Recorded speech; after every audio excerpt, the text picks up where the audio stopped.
Redrafters, Double Masters 2022 is proving to be a really fun draft format. I think part of that is because of the power of the commons and uncommons. We obviously know about the broken stuff which is happening in rare and mythic, but the commons and uncommons hold their own. I drafted a 4-0 deck at my LGS, which didn't have any rares in it, and that was really powerful. Red-white, by the way, it's always underappreciated how good heroic reinforcements is.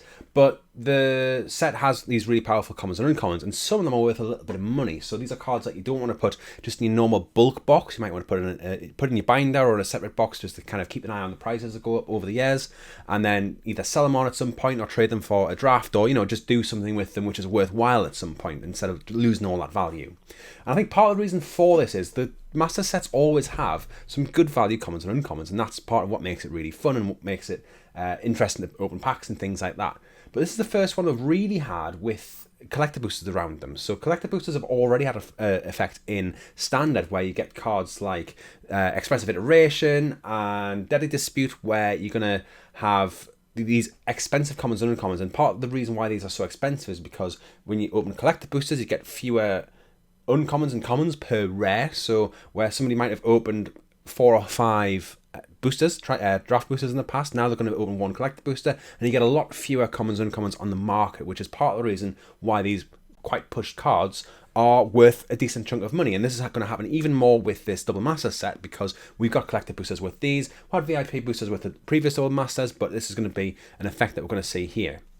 The first card I want to talk about, these aren't in any particular order, they're just kind of some cards that I think which are worth looking at. But the first one to speak about is Dragon Arch, so $1.02 in the US. In Europe, on card market, it's 33 cents, so not very much there, but you do get a €2 foil in this, and it's a card which hasn't had a reprint for about 25 years. So it's been printed once about 25 years ago. Was it in Tempest or something like that, I think?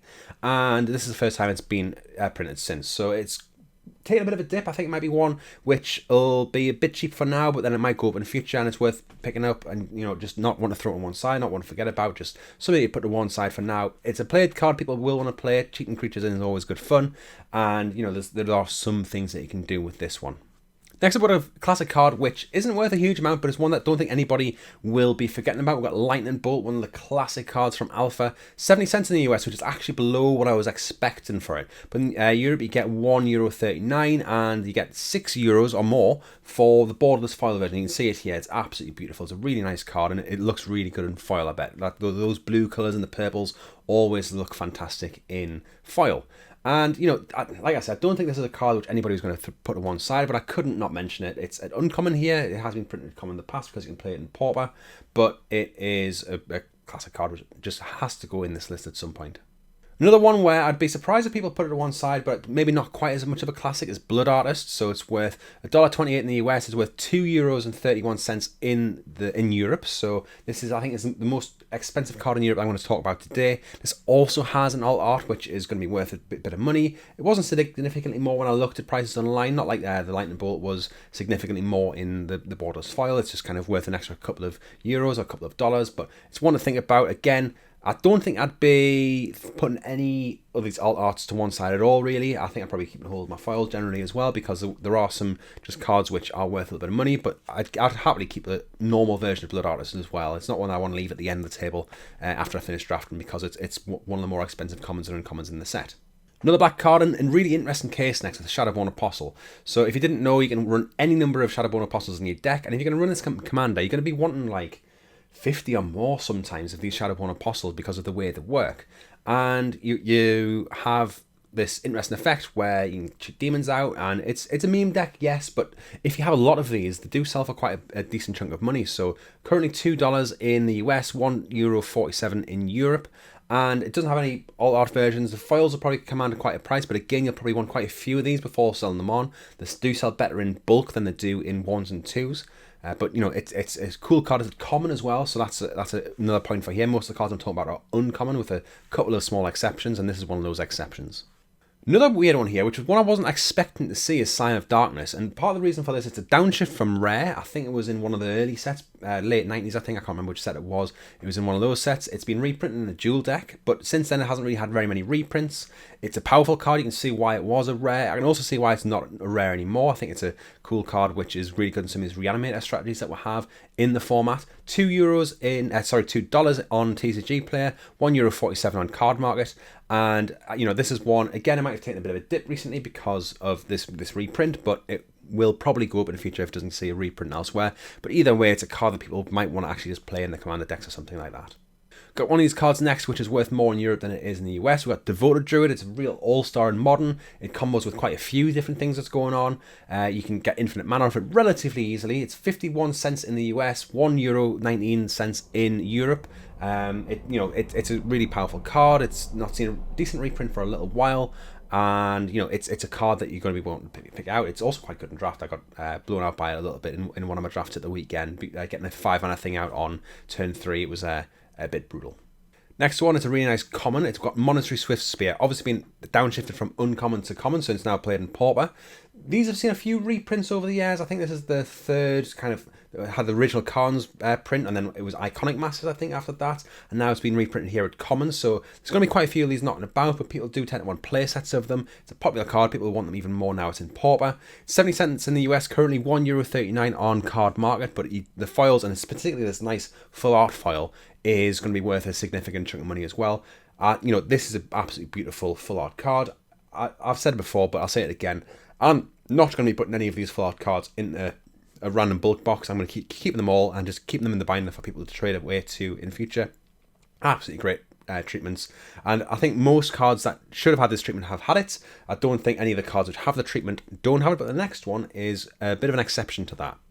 So we've got Path to Exile. This is only got this version of the art. You do have it in foil, obviously, but you don't have an extended art. And I think it's fine. I think it's the one I've been most surprised when I was looking through and realised it didn't have a extended frame art that I thought it would have, just because it's a really classic spell. But it's got some nice versions out there, so that's absolutely fine. $1.44 on TCG Player, just under €2 on Card Market. It's a powerful card. If you get it in foil, it's going to be worth a little bit more. It's still played in Modern. You'll get a bit of sparse play in Commander as well, because it just removes anything from the field pretty much. Exiles as well, so you don't have to, you can get rid of indestructible threats. It's really, really good. And not much really more to say about such a classic card like this.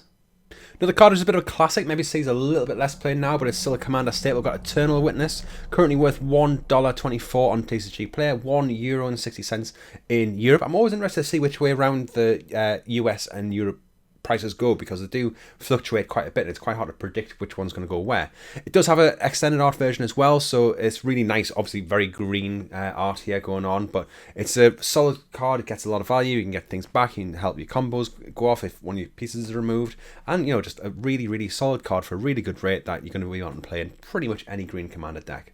The next one's one which doesn't see as much play these days, I don't think. We're Inquisition of Kozilek. I think this is the first time it's been reprinted with the original art as well, which is, it looks pretty grim.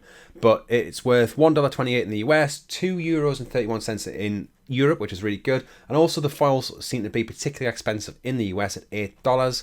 You also get this really nice extended art version, so you got Inquisition of Kozilek in the extended art. And I think this is the first time we've got a nice art like this, so that's probably going to command a little bit of an extra price.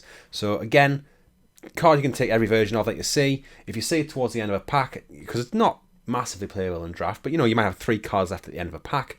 This is one of them. 2 cards you're not going to play. I'd just take this out happily. Value draft a little bit.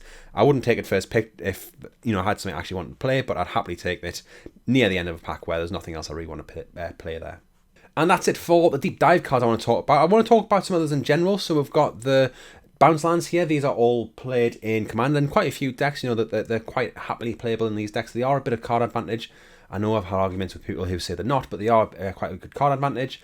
And they're also playing a lot of cubes and things. I know a few people who really want to pick out these extended art versions for cubes. Normal versions are still a little bit sought after. It's worth just kind of, again, putting to one side, having a hold of them for your trade binder at some point when somebody's building a new deck. And the foil full arts will probably command at least a few quid over the next few years. And, this is the first time I've had a really nice version. Talking about full arts, we have a number of other full arts which I haven't talked about. These are all Still decent cards. There's a couple I haven't put on the slide here because it is there's just not too quite enough to fit on. I think Bloodbraid Elf out of all these is one that I'll be picking out in particular because it is quite a competitive card. Coil and Oracle's got amazing art here. You know, it's really nice art in Coil and Oracle, and all of these could definitely see play in cubes and things like that. So people will want them, and a lot of them will see play in Commander decks as well. Anyway, that's it for this video. I hope you've enjoyed it. If you have, feel free to subscribe. I'm currently chasing 1,000. I'm approaching 800 as of time of recording, but really want to get that 1,000, so that's always appreciated. If you've already subscribed, liking the video is really good, and sharing it among your friends. That's also something which is going to be really appreciated as well. Anyway, thanks for watching. I'll catch you again soon. Bye.